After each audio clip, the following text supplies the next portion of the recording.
Hello everyone, welcome to विश्वास classes. हम लोग नाबार्ड के लिए ऑलरेडी अपनी पढ़ाई शुरू कर चुके हैं। 2 सेशन हमारे एआरडी के शुरू हो चुके हैं। हमारा ये थर्ड सेशन है जिसमें हम लोग यूनिट 1 की बात कर रहे हैं। टॉपिक चल रहा है हमारा क्लासिफिकेशन ऑफ फील्ड क्रॉप। ये मेरा नाबार्ड का टेलीग्राम का चैनल है। नाबार्ड GRA डाल के आप सर्च करेंगे या फिर नाबार्ड ग्रेड ए डाल के आप सर्च करेंगे। नाबार्ड GRA आपको टेलीग्राम चैनल मिलेगा और उसी से related group NABARD grade A, आप ये सर्च करेंगे आपके ग्रुप और टेलीग्राम चैनल मिल जाएगा। इसको आप लोग ज्वाइन कर सकते हैं वीडियो की पीडीएफ्स के लिए या जो भी एग्जाम रिलेटेड अपडेट्स या डिस्कशंस हैं उनके लिए। सिलेबस की बात करें तो सबसे पहले वीडियो को हम लोगों ने इंट्रोडक्टरी वीडियो बोला था और हमने बात करी थी यहाँ पे एग्रीकल्चर की डेफिनेशन, मीनिंग और अलग अलग ब्रांचेस के लिए। सेकंड वीडियो में हम लोगों ने एग्रोनॉमी की बात करी जिसमें हमने एग्रोनॉमी का डेफिनेशन देखा, मीनिंग देखा और स्कोप देखा। अब हम लोग फील्ड क्रॉप्स की बात करेंगे। क्लासिफिकेशन ऑफ फील्ड क्रॉप्स हमारा थर्ड टॉपिक है। जब एक यूनिट पूरी कंप्लीट हो जाएगी तब उस यूनिट के ऊपर अलग अलग एमसीक्यूज आएंगे। तो इसमें भी करीब 6 से 7 अलग अलग वीडियोस में मैं आप लोगों को एमसीक्यूज प्रोवाइड करूंगा जब यूनिट कंप्लीट हो जाएगी उसके बाद। क्लासिफिकेशन ऑफ फील्ड क्रॉप्स की हम लोग बात करते हैं तो उनको सबसे पहले हम क्लासीफाई किस तरह से करेंगे, है ना। सबसे पहला है हमारा कि हम उन्हें लाइफ साइकिल के ऊपर क्लासीफाई कर रहे हैं। अच्छा, फील्ड क्रॉप्स कौन से जो हम लोग फील्ड में ग्रो कर रहे हैं वो हमारे फील्ड क्रॉप्स हैं। लाइफ साइकिल पे हम लोग जब उन्हें क्लासीफाई करते हैं तो एक तो एनुअल क्रॉप्स होते हैं जो साल में एक ही बार होते हैं। एक हमारे बाइनियल क्रॉप्स होते हैं जो साल में 2 बार मतलब देते हैं 2 ग्रोइंग सीजन। ठीक है। अच्छा, अब इसके अंदर क्या है, जब एनुअल क्रॉप्स की बात करें तो एग्जांपल्स क्या है, rice, wheat, maize, mustard, groundnut और मूंग बीन। ये कुछ एग्जांपल्स हैं एनुअल क्रॉप्स के। बाइनियल क्रॉप्स की जब बात करते हैं तो हमारे एग्जांपल्स हैं sugar beet, carrot, onion, cabbage या टर्निप। ये कुछ एग्जांपल्स है बाइनियल क्रॉप्स के। एनुअल क्रॉप्स जो होते हैं they complete their entire life cycle, germination, growth, flowering and maturity, एक सिंगल ग्रोइंग सीजन के अंदर। ठीक है। सिंगल ग्रोइंग सीजन के अंदर पूरा उनका साइकिल है, जर्मिनेशन, ग्रोथ, फ्लावरिंग और मैच्योरिटी। ये शॉर्ट ड्यूरेशन जो होती है ना, इसकी वजह से ये हाईली सेंसिटिव होते हैं सीजनल टेम्परेचर और रेनफॉल वेरिएशंस के लिए। और उन्हें एक्यूरेट सोइंग विंडोज होती हैं इनकी, कि इनका पर्टिकुलर टाइम है जब आपको इनके बीज बोने हैं, उसी के अकॉर्डिंगली इनकी ग्रोथ होती है। ऐसा नहीं है कि आप इन्हें कभी भी कैसे भी इनके बीज बो दो। इनका सीजन आएगा, they require accurate sowing windows. Clear है। They support flexible crop rotation, क्यों, क्योंकि ये they vacate fields early. Flexible crop rotation क्यों, क्योंकि आप सिर्फ एक ही क्रॉप के भरोसे वो पूरा नहीं काट सकते, है ना, क्योंकि इसका पर्टिकुलर टाइम है। आपने जुलाई में सीड बोए, जून में आपने सीड बोए और अक्टूबर नवंबर में आपने हार्वेस्टिंग कर दी। उसके बाद आप कुछ और करोगे ना, ये तो है नहीं कि अपनी जमीन खाली छोड़ दोगे। तो यहाँ पे फ्लेक्सिबल क्रॉप रोटेशन चाहिए होता है। इसकी हेल्प से क्या होता है, it enables farmer to adjust cropping pattern based on market demand and soil health. They are preferred in intensive farming system that require quick turnover. Biennial crops की जब बात कर रहे हैं, दे टेक 2 ग्रोइंग सीजन। पहले season के अंदर तो इनकी वेजिटेटिव ग्रोथ होती है और सेकंड सीजन के अंदर फ्लावरिंग और सीड प्रोडक्शन होता है। इनकी जो एक्सटेंडेड साइकिल होती है ना। तो ये एक्सटेंडेड साइकिल कहाँ के लिए होती है, सीड प्रोडक्शन प्रोग्राम्स के लिए, जहाँ पे स्टेबल एनवायरमेंटल कंडीशन होती है which are needed for reproductive development. तो इनकी extended cycle suit seed production programmes where stable environmental conditions are needed for reproductive development. अब बहुत सारे बायनियल जो होते हैं दे रिक्वायर वर्नलाइजेशन। वर्नलाइजेशन क्या होता है, वर्नलाइजेशन का मतलब होता है लो टेम्परेचर के लिए एक्सपोजर। तो आपसे एग्जाम में डायरेक्ट आपसे एग्जाम्पल की तरह भी पूछा जा सकता है ना, what is the meaning of vernalisation, या exposure to low temperature biennial crops में होता है उस प्रोसेस को क्या कहते हैं, दैट इज वर्नलाइजेशन। वर्नलाइजेशन में क्या होता है, to initiate flowering, making climate suitability critical. ठीक है। तो many biennials require vernalisation, that means उन्हें लो टेम्परेचर पे एक्सपोज किया जाता है सो दैट उनमें फ्लावरिंग इनिशिएट हो सके और सुटेबल, और उनका जो क्लाइमेट है वो सुटेबली क्रिटिकल रहे। और देयर ये कहाँ पे हम लोग यूजुअली कल्टीवेट करते हैं, जब हम ऑलरेडी लो टेम्परेचर की बात कर रहे हैं, है ना। तो लो टेम्परेचर कहाँ पर होगा, जो हमारे वेल डिफाइंड कूल सीजन होंगे, तो वहां पे ये बाइनियल क्रॉप्स होते हैं। So we studied annual crops and we saw the biennial crops. एक बार वीडियो को यहाँ पॉज करके खुद से रीड करिएगा और साथ साथ लिखने की कोशिश करिए। फिर आते हैं पेरिनियल क्रॉप। जो पेरिनियल क्रॉप्स होते हैं they remain productive for several years without replacing. अब इसके अंदर लैंड प्रिपरेशन का काम कम हो जाता है। आपको खेती शुरू करने के लिए पहले लैंड प्रिपेयर करनी होती है ना, वो आपका काम यहाँ बच जाएगा। बट इसके अंदर क्या है, क्योंकि कॉन्टिन्यूसली चलते रहते हैं तो मतलब जमीन का न्यूट्रिशन बार बार खत्म होता जाएगा। तो आपको उस चीज को देखना पड़ेगा। दे रिक्वायर कॉन्टिन्यूस न्यूट्रिशन या न्यूट्रिएंट रिप्लेनिशमेंट फिर इसमें पेस्ट कंट्रोल रेगुलर करना होता है और इरिगेशन का मैनेजमेंट देखना होता है। इनकी जो लॉन्ग टर्म प्रेजेंस होती है ना, लॉन्ग टर्म क्योंकि एक जगह लॉन्ग टर्म तक है, मतलब आपके पास कोई इसमें क्रॉप रोटेशन की फ्लेक्सिबिलिटी नहीं होगी, यही तो मतलब हुआ। Their long term presence restricts rotational flexibility, but एक सस्टेन इनकम है ओवर मल्टीपल सीजन। जैसे शुगर केन, बनाना, अल्फा अल्फा, coconut, tea, their continuous canopy also supports soil conservation and microclimatic moderation। Clear है? हमने तीन तरह के पढ़े, एक हमने पढ़ा एनुअल, एक हमने पढ़ा बाइनियल, एक हमने पढ़ा पेरिनियल। अब इन्हें हम ग्रोइंग सीजन के बेसिस पे बात करते हैं, जो कॉलेज में स्कूल टाइम में बहुत ज्यादा कंफ्यूज भी करता है। सबसे पहला होता है खरीफ सीजन और उसके बाद होता है रबी सीजन, तीसरा हम अगली स्लाइड में पढ़ेंगे। खरीफ सीजन के example rice, cotton, soybean, maize, groundnut, jowar. Rabi season के example wheat, barley, mustard, gram, pea, linseed. ठीक है। अब जो खरीफ क्रॉप्स होते हैं they are grown with the onset of monsoon. ठीक है, मतलब जब मॉनसून आएगा तब हमें इन्हें ग्रो करना है। खरीफ, रबी। देखो फाइनेंशियल ईयर आपका कब शुरू होता है? फाइनेंशियल ईयर आपका अप्रैल में शुरू होता है। अप्रैल में शुरू होने के बाद सबसे पहले क्या आएगा? मॉनसून वाला सीजन आएगा। तो पहले हमारे पास के आता है। ये मैंने अपने लिए ट्रिक याद करी है क्योंकि मैं अपने पढ़ने के टाइम में बहुत कंफ्यूज होता था। तो मैंने ये याद करा कि साल में पहले मॉनसून आएगा, तो मॉनसून पहले आता है और खरीफ में के पहले आता है, खरीफ और रबी में, तो इसलिए खरीफ वाले मॉनसून के होते हैं। मॉनसून में आप इन्हें शो करेंगे ना, kharif crops are grown with the onset of monsoon, और ये वार्म ह्यूमिड क्लाइमेटिक कंडीशंस के अंदर थ्राइव करते हैं। There productivity depends greatly on rainfall distribution, making monsoon timing crucial for field preparation and sowing। अब इसके बाद एक बहुत बड़ा कंफ्यूजन होता है कि राइस कौन सा है, वीट कौन सा है। ये मेरे कंफ्यूजन है जो मुझे होते थे, तो मैंने इसको ऐसे याद रखा कि हमारे पास जो नॉर्दर्न इंडिया की बेल्ट है ना, इधर पंजाब, हरियाणा, यहाँ की हम लोग बात करें, यहाँ पे लोग रोटी ज्यादा खाते हैं, पराठे ज्यादा खाते हैं। और अगर हम बिहार, बंगाल की तरफ बात करें, वहां पर लोग चावल ज्यादा खाते हैं। क्यों? क्योंकि वहां पे चावल ज्यादा होता है। जब चावल ज्यादा होता है तो मतलब वहां पे बाढ़ ज्यादा आती है, ये भी हमें पता है। वहां पे फ्लड्स के इश्यूज हैं, बिहार में भी, बंगाल में भी। तो वहां पे पानी ज्यादा है, चावल को पानी ज्यादा चाहिए होता है, तो इसलिए चावल मानसून वाला हो गया। मानसून वाला कौन सा था? खरीफ क्रॉप। नॉर्थ में हम लोगों को, दिल्ली में, पंजाब में ठंड बहुत लगती है, तो हम इसलिए क्या करते हैं, हम सर्दी वाला क्रॉप खाते हैं। सर्दी वाला क्या हो गया? जो मानसून के बाद आएगा, रबी क्रॉप। तो खरीफ क्रॉप्स के एग्जांपल है rice, cotton, soybean, maize, groundnut, ज्वार। खरीफ क्रॉप हमारे मानसून के साथ में हम लोग इनको गोते हैं, सॉरी इनको बोते हैं ना। वार्म ह्यूमिड कंडीशन चाहिए होती है, और इनकी प्रोडक्टिविटी रेनफॉल पर बहुत ज़्यादा डिपेंड करती है। अगर इनका बारिश हमारी मानसून की डिले होती है तो सीड जर्मिनेशन हमारा लेट होगा। सीड जर्मिनेशन लेट होगा, टिलरिंग और पेस्ट डिसीज डायनामिक्स बढ़ जाएंगे, जिसकी वजह से फाइनल यील्ड इन्फ्लुएंस हो जाती है। बट इनके लिए क्या है कि अगर बारिश देर से हो रही है तो हम सप्लीमेंटल इरिगेशन इन्हें दे सकते हैं, ताकि जो ड्राई फेजेस आ रहा है लेट मानसून की वजह से, उसे हम एक तरह से एड्रेस कर सकें। रबी क्रॉप्स की जब बात करते हैं तो क्रॉप्स हमारे wheat, barley, mustard, gram, pea, linseed. रबी क्रॉप्स को हम लोग विंटर में लगाते हैं। विंटर में यूजुअली हम लोग अक्टूबर नवंबर की ही बात करते हैं, या नवंबर दिसंबर की। नवंबर आप एक एवरेज मंथ लेकर चल सकते हैं। Under cool temperature and mature age the climate warm, they depend heavily on irrigation in semi arid region, जहाँ पे हम कैनाल या ग्राउंड वाटर अवेलेबिलिटी की बात करते हैं। Bright sunshine and low humidity favour grain filling and reduce disease pressure. Sunshine रहेगी, bright sunshine, humidity कम रहेगी, तो उससे डिजीज का प्रेशर भी कम होगा। Timely sowing after kharif harvest improves root establishment and yield potential, मतलब अगर खरीफ को हार्वेस्ट करने के बाद, जो हमारी खरीफ क्रॉप्स थे, इसके हार्वेस्टिंग के बाद ही अगर टाइमली हम लोग रबी क्रॉप्स को बो दे, तो उससे हमारी पोटेंशियल जो यील्ड का है उसका पोटेंशियल बढ़ जाता है, इनका जड़ों का स्टैब्लिशमेंट अच्छा हो जाता है। फिर जायद क्रॉप्स आते हैं। अब हम ये देखिए, हमने जुलाई से बात करी, जुलाई से हम लोगों ने बात करी अक्टूबर तक, या मे बी अर्ली नवंबर तक खरीफ की। अर्ली नवंबर से हम लोग जब बात करते हैं तो मार्च के आसपास तक हम लोग, फरवरी मार्च तक हम लोग रबी की बात करते हैं। उसके बाद हमारा फाइनेंशियल ईयर जब शुरू हुआ, फाइनेंशियल ईयर शुरू करने के लिए भी तो कुछ हमें करना है ना, तो वहां पे हम लोग जायद क्रॉप्स मान लेते हैं। जायद क्रॉप्स जो होते हैं रबी और खरीफ सीजन के बीच में उगाए जाते हैं, मॉनसून से पहले जब गर्मी होती है। एंड ये जो है मेनली इरिगेशन के थ्रू होते हैं।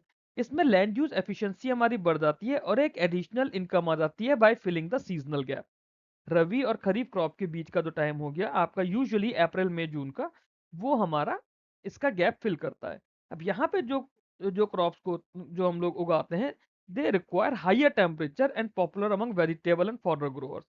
ठीक है, और क्योंकि शॉर्ट ड्यूरेशन के होते हैं तो उसमें पैसा भी जल्दी आता है। एग्जाम्पल जो आपकी गर्मियों के, जो तेज गर्मी का आपका है जो भी कुछ है, वाटरमेलन, मस्क मेलन, खीरा, मूंग, फॉडर मेज, ये आपके जायद क्रॉप्स हैं। क्लियर है? सीजन में, क्रॉप्स में और सीक्वेंस में आप इसे ध्यान रखिएगा। के आर जेड होता है, पहले के आता है, फिर आर आता है, फिर जेड होता है। हम लोग मॉनसून से शुरू करते हैं। मॉनसून में चावल होता है, सर्दियों में गेहूं होता है। फिर इन्हें बॉटनिकल रिलेशनशिप के बेसिस पे भी हमने क्लासिफाई कर रखा है। जैसे सीरियल्स हैं, लेग्यूम्स हैं। सीरियल्स की हम लोग बात करें तो सीरियल्स हमारे ग्रास फैमिली के होते हैं। ठीक है, ये स्टार्ची ग्रेन होते हैं which form staple food worldwide. Their adaptability to varied climates and soil types make them central to food security programme. Clear, ये अलग अलग सॉइल टाइप से क्लाइमेट में अडेप्ट कर लेते हैं। They respond well to improve irrigation and nutrient management, high yield system से। Cereal form the foundation of national grain reserve. Cereals हैं वो हमारे नेशनल ग्रेन रिजर्व की फाउंडेशन लगाते हैं। सीरियल्स कौन कौन से होते हैं? जैसे राइस, व्हीट, मेज, बार्ले, सोरगम, पर्ल मिलेट, है ना। राइस हो गया, व्हीट हो गया, मेज हो गया, बार्ले हो गया, सोरगम हो गया या फिर बाजरा हो गया। लेग्यूम्स की बात करें तो लेग्यूम्स में पल्सिस होती हैं, हमारे दाल होते हैं। जो पल्सिस होते हैं वो प्रोटीन रिच क्रॉप्स होते हैं जो कि एटमॉस्फेरिक नाइट्रोजन को भी फिक्स करते हैं थ्रू सिम्बायोटिक बैक्टीरिया। क्वेश्चन आएगा कि कौन से टाइप के क्लासिफिकेशन में या कौन से टाइप के क्रॉप्स को एटमॉस्फेरिक नाइट्रोजन को फिक्सेशन मिलता है? वो मिलता है लेग्यूम्स के थ्रू या पल्सिस के थ्रू। और कौन से बैक्टीरिया के थ्रू मिलता है? सिम्बायोटिक बैक्टीरिया के through. They improve soil fertility and reduce fertiliser requirement for subsequent crop. तो आपको सॉइल फर्टिलिटी अगर बढ़ानी है और आने वाले क्रॉप्स के लिए सॉइल को फर्टिलाइजर रिक्वायरमेंट कम करना है तो आप क्या करोगे? आप लेग्यूम्स उगा दोगे या फिर दालें उगा दोगे। दे thrive These crops thrive in low input rainfed systems, making them vital for sustainable agriculture growth. their drought their drought tolerance supports farming in marginal environment. ठीक है, मतलब जहाँ पे सूखा पड़ता है वहां पर भी थोड़ा थोड़ा हो जाता है। लो इनपुट रेनफेड सिस्टम्स में ये क्रॉप थ्राइव करते हैं।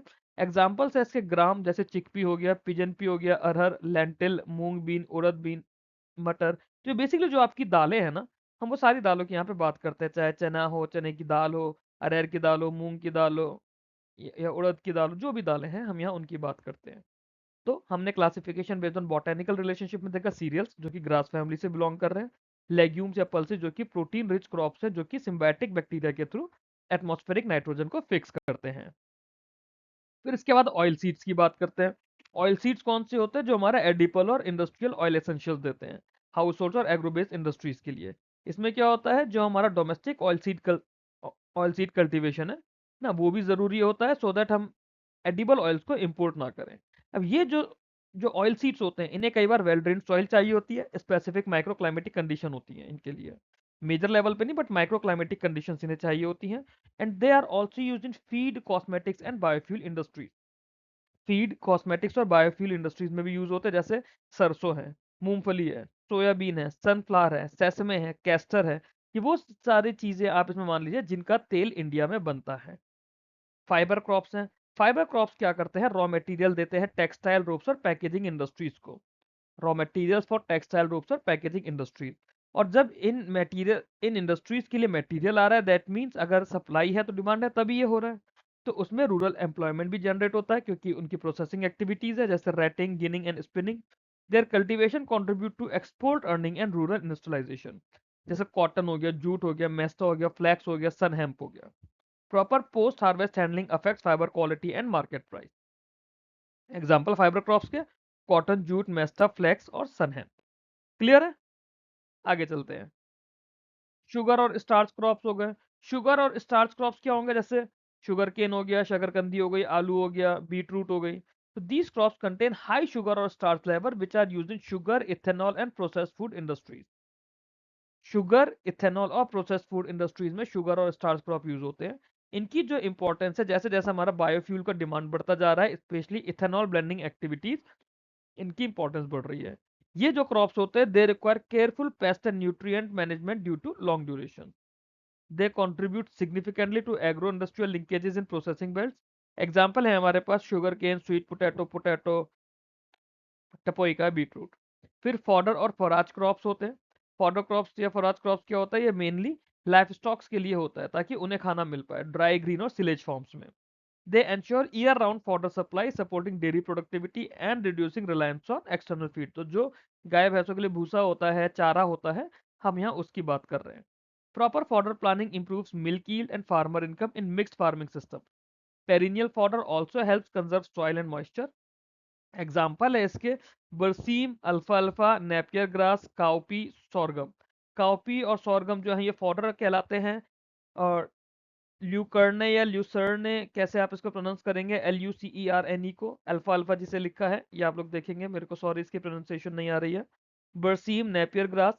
अब आप ये देखिए कि अगर आपको ये भी पूछा जाएगा ना एनिमल हस्बेंड्री के अंदर कि इनमें से कौन सा फॉडर या फोराज क्रॉप्स है, वो भी आप यहाँ पर देख पाएंगे कि बरसीम, अल्फा अल्फा, नेपियर ग्रास ये हमारे फॉडर और फोराज क्रॉप्स हैं। किस लिए होते हैं? ताकि गाय भैंसों के लिए या जो बाकी हमारा लाइव स्टॉक है उन्हें खाने की कमी ना पड़े, क्योंकि उन्हें उनके लिए भी तो खाना चाहिए ना, वरना वो क्या खाएंगे? सिर्फ घास थोड़ी ना खाते रहेंगे। तो ये हमारा फॉडर एंड फॉरेज क्रॉप्स का हो गया। अब हम इकोनॉमिक यूज के हिसाब से भी अपने फील्ड क्रॉप्स को क्लासिफाई करते हैं, जैसे फूड क्रॉप्स हो गए, कैश क्रॉप्स हो गए। फूड क्रॉप्स की बात करें तो हमारे सीरियल्स, पल्सेस, वेजिटेबल्स या बाकी स्टेबल जो कि न्यूट्रिशनल नीड को मीट करते हैं वो हमारे फूड क्रॉप्स कहलाते हैं। ये हमारा फूड सिक्योरिटी प्रोग्राम और पब्लिक डिस्ट्रीब्यूशन सिस्टम के लिए एक बैकबोन का काम करते हैं। इनकी अवेलेबिलिटी और प्राइस स्टेबिलिटी जो है वो डायरेक्टली हमारे नेशनल न्यूट्रिशन आउटकम को इफेक्ट करती है। Demand for food crop increases with population growth and dietary diversification. जैसे फूड क्रॉप्स आपके क्या होगा जो आप मेन चीजें खाते हो, आटा, चावल, चना, आलू, सब्जियां, भुट्टा, मेस, कॉर्न, ये जो चीजें होती हैं ये आपके फूड क्रॉप्स कहलाते हैं। कैश क्रॉप्स की बात जब हम लोग करते हैं तो इन्हें हम लोग कंजम्पशन के लिए ना करके हम लोग डायरेक्टली सेल के लिए इन्हें उगाते हैं, कल्टीवेट करते हैं। इनकी जो प्रॉफिटेबिलिटी है ये मार्केट डायनामिक्स, एक्सपोर्ट डिमांड और ग्लोबल प्राइस फ्लक्चुएशन पे बहुत ज्यादा मैटर करती है। फार्मर्स कई बार इन्हें कॉन्ट्रैक्ट फार्मिंग के अंदर ग्रो करते हैं सो दैट एक एश्योर्ड प्रोक्योरमेंट सिस्टम भी मिला रहे, but they require better input management to achieve quality standard for industries. जैसे कॉटन हो गया, शुगर केन हो गया, टोबैको, टी, कॉफी, रबर, ये आपके कैश क्रॉप कहलाते हैं। फिर इंडस्ट्रियल क्रॉप्स होते हैं। इंडस्ट्रियल क्रॉप्स क्या होते हैं? जो कि आपको एग्रो बेस्ड इंडस्ट्रीज के लिए रॉ मटेरियल सप्लाई करते हैं, जैसे शुगर मिल्स। शुगर मिल्स को क्या चाहिए? शुगर केन चाहिए। टेक्सटाइल यूनिट्स, उन्हें क्या चाहिए? कॉटन चाहिए। ऑयल एक्सट्रैक्शन प्लांट्स को क्या चाहिए? ऑयल सीड्स चाहिए, रबर चाहिए। तो ये आपकी इंडस्ट्रियल क्रॉप्स कहलाते हैं। Their cultivation supports large value chains involving processing, transportation and marketing. तो सिर्फ और सिर्फ उगाने तक की बात नहीं है, प्रोसेसिंग, ट्रांसपोर्टेशन और मार्केटिंग की भी बात है इंडस्ट्रियल क्रॉप्स के लिए। They link agriculture with industry enabling rural economic development. तो industrial crops link agriculture with industry, जिसके थ्रू रूरल इकोनॉमिक डेवलपमेंट होता है। Quality parameters of these crops, they significantly affect industrial efficiency. Example हमने already देख लिए। फिर horticulture crops की बात होती है, इसके अंदर फल और सब्जियों की हम लोग बात करते हैं, मसालों की बात करते हैं, प्लांटेशन की बात करते हैं, यूजुअली जिनकी मार्केट वैल्यू ज्यादा होती है। इनमें एक्सपोर्ट पोटेंशियल भी होता है और per unit area field crops के कंपैरेटिवली रिटर्न्स भी ज्यादा होते हैं, क्योंकि आप एक सेब के पेड़ से ज्यादा पैसा कमा पाओगे रेदर देन कि जितना एरिया उस पेड़ ने लिया है उसमें आपने कितना आटा या चावल, सॉरी गेहूं या चावल उगाया। और जैसे जैसे हमारे पास कोल्ड चेन्स बढ़ती जा रही है, कोल्ड स्टोरेज बढ़ते जा रहे हैं, प्रोसेसिंग फैसिलिटीज बढ़ती जा रही हैं, इन हॉर्टिकल्चर क्रॉप्स की कॉमर्शियल वायबिलिटी भी बढ़ रही है। But they demand skilled labour and precise management practices. Example जैसे मैंगो है, बनाना है, टोमेटो, उन्हें तो जो मेनली आपके मेजर मेजर फल या सब्जियां है ना, वो आपके हॉर्टिकल्चर क्रॉप्स का पार्ट होती है। और हॉर्टिकल्चर का चैप्टर भी हम लोग अलग से पढ़ेंगे, उसमें हम देखेंगे मेजर मेजर क्रॉप्स के बारे में। फिर बात करते हैं क्लासिफिकेशन, हम लोग जब सॉइल और वाटर रिक्वायरमेंट के बेसिस पे करते हैं, जैसे ड्राई लैंड फार्मिंग के लिए होता है ड्राई लैंड और drought resistant crop. Wetland farming के लिए होता है वेटलैंड और water loving crop. Dry land में हमारे पास क्या हो गया? वो जो मॉइस्चर स्ट्रेस को टॉलरेट कर पाते हैं और लो इरेटिक रेनफॉल वाले रीजन के लिए सूटेबल होते हैं। They support climate resilient farming, क्यों? क्योंकि इनकी जो है ये कम पानी वाले एरियाज में भी अच्छी यील्ड देते हैं। इनके अंदर डीप रूटेड सिस्टम होता है, अडेप्टिव ट्रेड्स होते हैं, जिसकी वजह से ये एरिड और सेमी एरिड रीजन के लिए आइडियल माने जाते हैं, मतलब जहाँ पे सूखा ज्यादा पड़ता है या कंपैरेटिवली कम बारिश होती है। These crops also enhance soil organic matter through Hardy residues. Example millets हो गया, जैसे ज्वार, बाजरा, रागी है। अरहर की दाल, मूंग की दाल हो गई, केसर हो गया, सेसमे हो गया। ये आपका ड्राई लैंड या ड्रॉट रेजिस्टेंट क्रॉप्स है।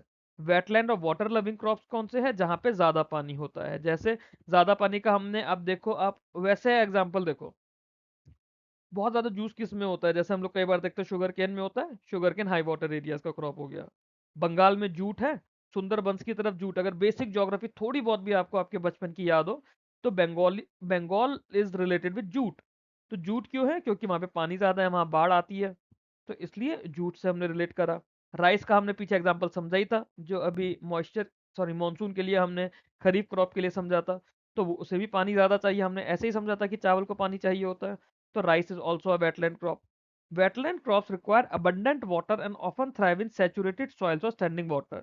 They are situated to flood-prone and waterlogged region where other crops fail. इनका जो कल्टीवेशन है ये सॉइल स्ट्रक्चर को भी मेंटेन रखता है in submerge condition. Wetland farming is commonly integrated with fish culture in some region, जैसे बंगाल में होती है। एग्जाम्पल क्या है वेटलैंड फार्मिंग के? Rice, jute, taro, water chestnut, सिंघाड़ा जो होता है, और शुगर केन। फोटो सेंसिटिविटी के बेसिस पे भी हम लोग इन्हें क्लासिफाई करते हैं, जैसे शॉर्ट डे क्रॉप्स होते हैं, लॉन्ग डे क्रॉप्स होते हैं। शॉर्ट डे क्रॉप्स कौन से होते हैं? Short day crop flower when the day length falls below critical threshold. Their success depend on correct sowing time to ensure flowering synchrony with seasonal condition. Incorrect timing may delay flowering, जिसकी वजह से yield कम हो जाएगी, grain quality बेकार हो जाएगी। These crops are widely grown in tropical and subtropical climate, जैसे rice, soybean, jute, tobacco. Long day crops की बात करते हैं तो जहां पे जब डे की लेंथ एक क्रिटिकल टाइम लिमिट को एक्सीड करती है ना, they thrive in temperature climate where winter seasons और where longer days align with their photo period need. Improper selection अगर होता है तो हमारी फ्लावरिंग अफेक्ट हो जाएगी, जिसकी वजह से क्रॉप परफॉर्मेंस हमारी खराब हो जाएगी। और ये जो क्रॉप्स होते हैं they often exhibit strong responses to latitude differences, जैसे wheat, barley, oat, onion and spinach. Clear? आगे चले। फिर हमारे डे न्यूट्रल क्रॉप्स होते हैं। डे न्यूट्रल क्रॉप जो होते हैं ये डे लेंथ पे डिपेंड नहीं करते, नॉर्मली फ्लावरिंग करते हैं and they are suitable for multiple season. इनका जो फोटो पीरियड इंसेंसिटिविटी होता है इसके through farmers to adjust sowing dates based on resources and market demand. अब फार्मर जो है सीजन के हिसाब से नहीं बोले नहीं अपने ये फसल उगाएंगे, मार्केट डिमांड और रिसोर्सेज के अकॉर्डिंगली करेंगे। ये year round vegetable supply chain के लिए जरूरी होते हैं। These crops are widely used in protected cultivation system. तो प्रोटेक्टेड कल्टीवेशन सिस्टम में वाइडली यूज होने वाले क्रॉप्स कौन से हैं? Day neutral crops. और उनके कुछ एग्जांपल आलू, टमाटर, कॉटन, सनफ्लावर, कुकुम्बर। क्लियर? जैसा कि मैंने आप लोगों को पहले भी बोला था कि थर्ड वीडियो से हमारा पढ़ाई का मेन कंटेंट शुरू हो जाएगा। फर्स्ट और सेकंड वीडियो हमने सिर्फ इंट्रोडक्शन लिए थे। थर्ड वीडियो ये आप लोगों को अगर अच्छा लगा हो तो प्लीज़ वीडियो को लाइक कीजिएगा, चैनल को सब्सक्राइब करके मेरे को भी थोड़ा मोटिवेशन दीजिए। ये मेरा टेलीग्राम चैनल है, टेलीग्राम ग्रुप है, जहाँ पे आपको इन वीडियोस की पीडीएफ मिल जाएंगी। पहली स्लाइड में भी मैंने आप लोगों को बताया था, और ये मेन चैनल है विश्वास का, इसे भी आप लोग ज्वाइन कर सकते हैं बाकी एग्जाम रिलेटेड नोटिफिकेशन और अपडेट्स के लिए। Thank you very much for watching this video. Keep learning, keep growing.